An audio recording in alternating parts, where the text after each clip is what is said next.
Bonsoir, c'est de nouveau Intensément Sarthe qui vous est proposé en ce jeudi 12 novembre avec une actualité chargée pour les gens qui s'intéressent à des choses importantes. Par exemple, l'action des ondes sur notre organisme, sur notre cerveau, sur nos organes. Eh bien, est-ce que vous vous êtes posé la question un jour, simplement des appareils ménagers autour de vous ? Pas obligatoirement. Si vous le voulez poser, est-ce que vous avez trouvé des réponses aux questions que vous posiez? Pas sûr. En tout cas, s'il y a un institut qui est capable de le faire, c'est bien le CRIREM. Le CRIREM, notre invité dans Portes ouvertes dans un instant, c'est le Centre de recherche et d'information indépendant sur les rayons électromagnétiques. Vaut mieux que je dise ma fiche, hein, parce que s'en souvenir par cœur, c'est pas facile. C'est Catherine Gouillet qui pourra nous dire qu'elle elle s'en souvient bien, puisqu'elle est l'une des fondatrices de ce CRIREM, et elle est l'invitée d'une conférence organisée par Sarthe Nature Environnement le 18 novembre prochain. C'est pour cela qu'elle est sur le plateau avec, dans un instant, Chantal Blossier, vice-présidente de Sarthe Nature Environnement. Ensuite, ce sera l'heure de Sarthe un jour, Sarthe toujours. Sarthe un jour pour un concert tout à fait exceptionnel que propose Lactalia. Alors ça, déjà, c'est une originalité. Encore que Philippe Corbet me dira probablement le contraire. Ils organisent beaucoup de choses diverses, évidemment, puisque, effectivement, il a invité Philippe Duchemin et surtout, j'espère que Philippe Duchemin ne voudra pas le dire, et surtout, Lucienne Redodin-Vary, qui est une toute jeune fille, exceptionnelle, virtuose de la trompette. En concert dans quelques jours aussi, ils viendront nous en parler et nous donner envie d'y assister, évidemment. Dans Sarthe toujours, bien, les célébrités sartoises, présentées par Bertrand Coudreau dans un livre édité par les éditions du Petit Pavé. Et je peux vous dire que c'est un gros pavé, en l'occurrence, qui est proposé par Bertrand Coudreau, sur ces 72 personnalités que vous ne connaissez pas obligatoirement. J'en ai choisi quelques-unes dont on parlera avec lui dans un instant. Et puis enfin, notre invité intensément sartois est un jeune maire, enfin un maire récent, hein, à partir des dernières élections, puisque c'est le principe de ce rendez-vous en général de fin d'émission, maire de Châles en l'occurrence depuis 2014. Il s'agit de Guy Fourmy, il sera accompagné de Séverine Preslin et de Yannick Livet. Voilà le programme de ce nouvel Intensément Sarthe.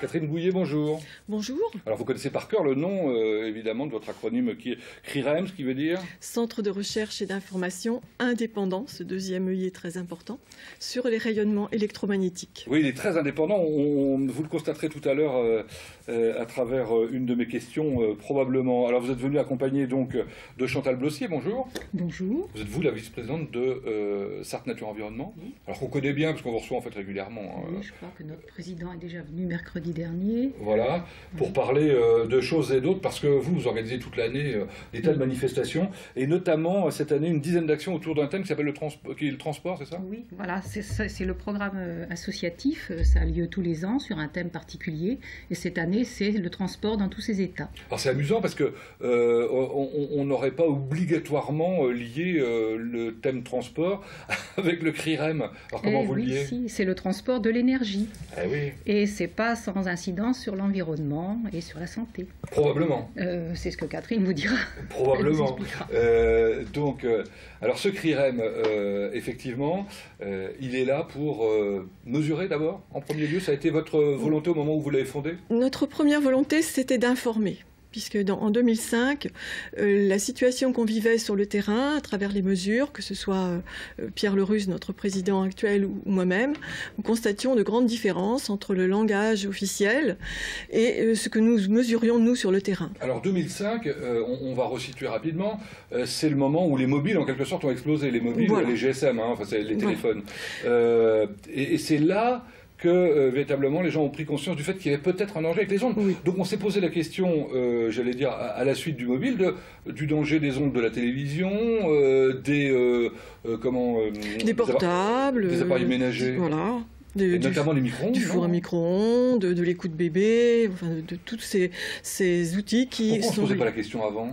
Mais on s'est posé la question avant, puisqu'en 1997, une commission du Parlement européen a été chargée de produire un rapport pour protéger les populations et proposer des normes d'exposition des populations.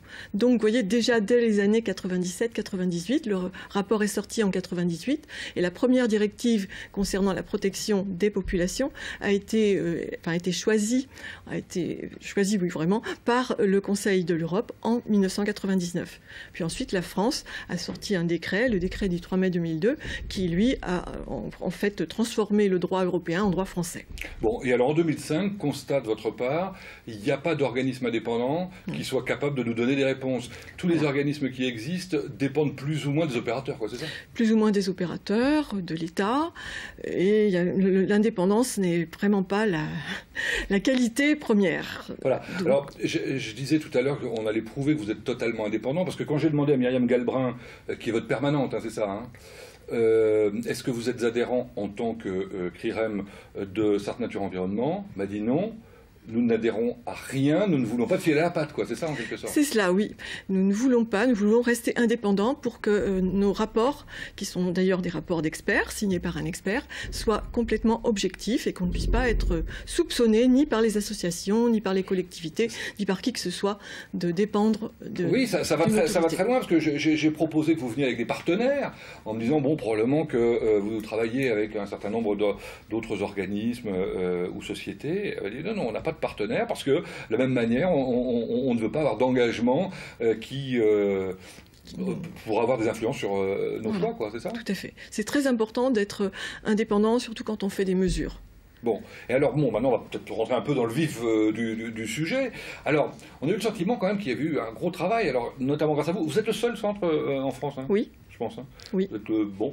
Il y a eu un très gros travail qui a été fait, de telle sorte que les opérateurs de téléphonie mobile, notamment, ont reculé un peu dans leur manière d'aborder l'installation sur les toits, etc. Oui, il y a eu un peu de recul, et puis il y a une loi qui a été votée cette année au mois de janvier 2015, qu'on appelle la loi Abeille, qui prône la modération, la sobriété dans l'exposition des populations. C'est une petite avancée que les opérateurs ont dû effectivement accepter, puisque cette loi a été votée, et bien votée, par le Parlement français. Alors aujourd'hui, par exemple, je sais que les questions se posaient notamment pour les assemblées de copropriétaires qui, en général, avaient des débats absolument incroyables pour décider ou non d'installer des antennes relais sur leur toit, parce que ça pouvait d'un côté rapporter évidemment beaucoup d'argent, mais de l'autre côté ça pouvait être nuisible. Alors, quels sont les dangers à installer des antennes de relais mobiles, enfin pour les Alors, mobiles. je rappellerai simplement le texte de l'OMS qui date de 2011 et qui classe dans la catégorie 2B des agents potentiellement cancérigènes l'ensemble des rayonnements radioélectriques, dont ceux de la téléphonie mobile. Aussi bien le portable que les antennes relais et d'autres technologies. Hein. Mais quand on a dit ça, on n'a rien dit, parce que j'imagine que c'est une certaine distance, c'est pas... Justement, ce qui est remarquable dans ce texte, c'est qu'il n'y a pas de limite. Contrairement à un texte qui parle des émissions émises par les lignes haute tension, où là on a une limite qui nous dit qu'au-delà de 0,4 microtesla, on multiplie par 2 le risque de leucémie chez les enfants. En ce qui concerne la téléphonie mobile, il n'y a aucune limite de fixée. En fait, actuellement, on a montré par des études épidémiologiques qu'il y avait effectivement ce risque potentiel de cancer, de leucémie, de lymphome et de gliome. Mais actuellement, on n'a pas d'études de laboratoire qui puissent nous le prouver. Enfin, il y a beaucoup le prouvent, mais beaucoup d'autres prouvent le contraire. Et donc, tant qu'on n'a pas dépassé ce stade, on reste dans la classe 2B, qui indique quand même que potentiellement cancérigène, on a vu d'autres substances passer de 2B à 1A, c'est-à-dire cancérigène, l'amiante par exemple.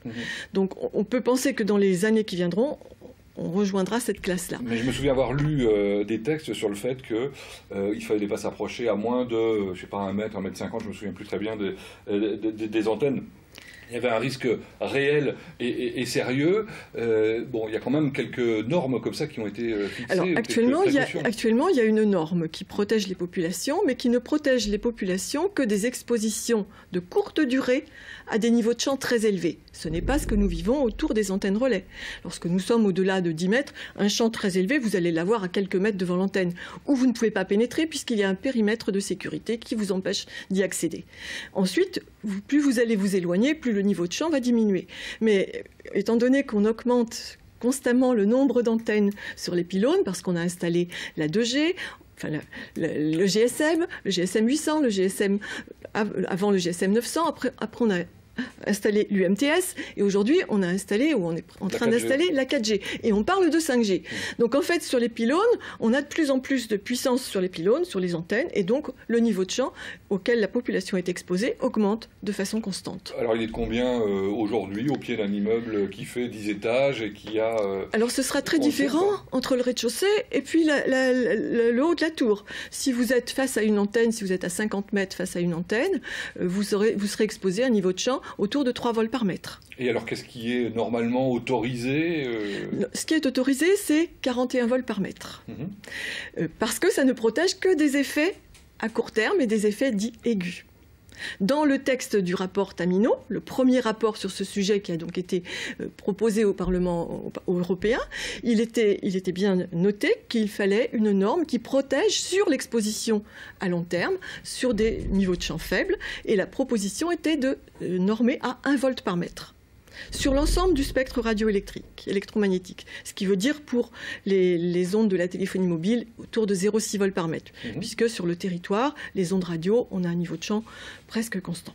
Et aujourd'hui, c'est respecté pour la téléphonie Ah non, absolument pas, puisque les opérateurs nous disent, tant qu'il n'y a pas de normes réglementaires imposées, nous, on reste sur le 41 volts par mètre, 58 volts par mètre, 61 volts par mètre, ça varie en fonction des fréquences.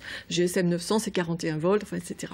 Bon, et donc vous continuez à œuvrer, à travailler. Alors, votre rôle est de répondre aux interrogations, d'informer, de proposer des solutions ? Oui, de proposer des solutions. On accompagne beaucoup de collectivités, de villes, qui ne souhaitent pas forcément installer d'antennes sur certaines zones, donc on peut les aider. Mettre des réglementations en place? Non, les villes peuvent mettre une charte, mais si elle n'est pas signée par l'opérateur, la charte n'a pas de valeur juridique.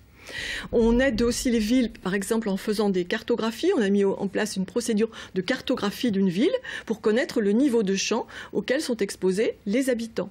Ce qui permet ensuite, quand les opérateurs viennent demander à la ville, au maire, ben moi je voudrais installer une antenne sur tel endroit, on peut juger à partir de la cartographie, on peut juger facilement si c'est acceptable ou si c'est déjà fortement exposé. C'est un outil qui permet, un outil de décision extrêmement important. Alors là, on parle que des antennes, mais il n'y a pas que les antennes qui sont concernées. On a aperçu tout à l'heure des lignes haute tension. Il y a un danger à être exposé aussi à ces rayonnements-là. Voilà, tout à fait. Tout à fait. De nombreuses études montrent les effets sur la santé de l'exposition aux lignes haute tension, très haute tension, moyenne tension, à la limite, peu importe la tension. C'est le niveau du champ qui est émis qui est important. Et là aussi, si aujourd'hui la norme est de 100 microtesla, mais elle ne concerne que quand on est à toute proximité de la ligne et à des expositions de courte durée. On n'a pas de normes qui protègent la population, les populations riveraines. Alors on sent qu'il y a une tendance là actuellement, petit à petit, pour aller vers le 1 microtesla. Vous voyez, on passerait de 100 à 1 microtesla, ce qui serait déjà un point important pour protéger les populations. Quels sont les autres dangers en matière de rayonnement en ce moment ? Eh bien, il y a tout ce qui nous entoure. Dans notre habitation, on a le Wi-Fi, on a bien sûr le portable qu'on met à l'oreille. Et alors le Wi-Fi, parlons-en, parce que tout le monde, ou quasiment, a plus ou moins une box. Non, on peut avoir une box qui soit reliée par un système filaire. C'est simple, les ondes, elles permettent de faire une liaison. C'est un lien. Alors soit il y a un lien pratique, concret, réel, qu'on voit, donc c'est le fil, c'est le filaire, soit ça passe par l'intermédiaire des ondes hertziennes. Pour ceux qui en ont. La question, elle était plutôt pour ceux qui en ont. Alors pour ceux qui en ont, aujourd'hui... C'est quoi l'exposition aujourd'hui? C'est quoi le danger? Alors aujourd'hui, le danger d'abord, c'est de perturber son corps, notamment au niveau du sommeil. Donc surtout, on coupe le Wi-Fi avant l'endormissement, avant de se coucher. Ça, c'est vraiment impératif. Et en même temps, on fait des économies d'énergie. En même temps, on fait des économies d'énergie, tout à fait. Mais souvent, l'écologie est liée à l'économie. Et la met en route que lorsque l'on l'utilise. C'est pas la peine d'exposer toute la maisonnée quand on se sert qu'une heure le soir de son Wi-Fi. Alors, usage modéré. Autres exemples, parce que j'avais lu que les micro-ondes étaient particulièrement dangereux. Les fours micro-ondes. Les fours micro-ondes sont particulièrement dangereux. Ils sont pratiquement tous perméables. Hein. Il ne faut pas croire que les rayonnements restent dans le four. Non, ça c'est complètement faux. Moi j'en ai mesuré des centaines et des centaines et le rayonnement passe à travers. Et il est puissant pour permettre l'échauffement de l'aliment. Alors surtout, quand vous servez du micro-ondes, ne restez pas devant. Il faut s'éloigner. Le micro-ondes, il est fait pour être dans l'arrière-cuisine, dans le couloir, sur le palier, mais pas dans la cuisine. Chauffer les aliments, mais pas vos organes. Quoi. Voilà, tout à fait. En quelque sorte. Mais si je comprends bien, vous avez un besoin important de communication, vous avez besoin d'informer énormément. Or, je crois que vous êtes 5 au CRIREM, c'est-à-dire que, voilà, comme vous êtes indépendant, c'est compliqué. Oui, votre financement, c'est quoi? Notre financement, ce sont nos mesures. Nos mesures, quand on travaille, on fait des mesures, donc on reçoit des honoraires et on est financé de cette façon. Mais et donc, on est plus nombreux quand même. Il faudrait que vous puissiez communiquer beaucoup plus. Hein. Oui, on aimerait communiquer beaucoup plus, mais c'est vrai qu'on n'est pas très bon au CRIREM sur ce sujet. On sait chercher, on sait mesurer, on sait étudier. Bon, alors on appelle au peuple. S'il y a un communicant qui nous regarde, quelqu'un qui est spécialiste et qui aimerait vous donner un coup de main. Voilà, on est prêt, bien sûr, à travailler et à être récompensé de notre travail. Alors, vous nous avez dit qu'il n'y avait pas d'autres centres de recherche indépendants ici en France. Est-ce qu'il y en a d'autres dans d'autres pays? Alors, il y a une antenne CRIREM en Espagne, oui. Mais il n'y a pas le... Voilà, c'est tout.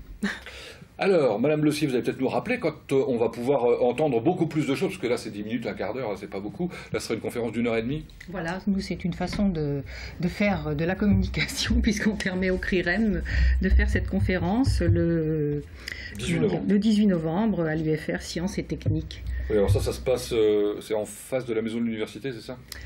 Oui, c'est ça, oui. Hein, c'est le bâtiment jaune, l'amphithéâtre jaune, je crois. Voilà. C'est gratuit? C'est gratuit. Oui. Comme toujours avec... Avec Sarthe Nature Environnement, c'est toujours gratuit. C'est quand même formidable ça. Et en plus, vous nous apprennent comment faire des économies. Hein. Enfin, je ne sais pas si vous vous souvenez, mais parce que vous l'évoquiez il y a un instant. Bon, vous pouvez vous informer sur sne.fr ou alors sne72.asso.fr, pardon, ou alors... Le site du CRIREM. CRIIREM.org. Voilà, très bien. Merci Catherine Gouillet, félicitations pour l'action que vous menez depuis donc une dizaine d'années maintenant. Hein, oui, ça, hein. Le CRIREM a 10 ans. Bravo. Bon, il y a quelques jours. Bon anniversaire alors. Merci. Dans un instant, certains jours Sarthe toujours. On y parle musique et célébrité sartoise. Les deux, d'ailleurs, vous verrez dans les deux plateaux.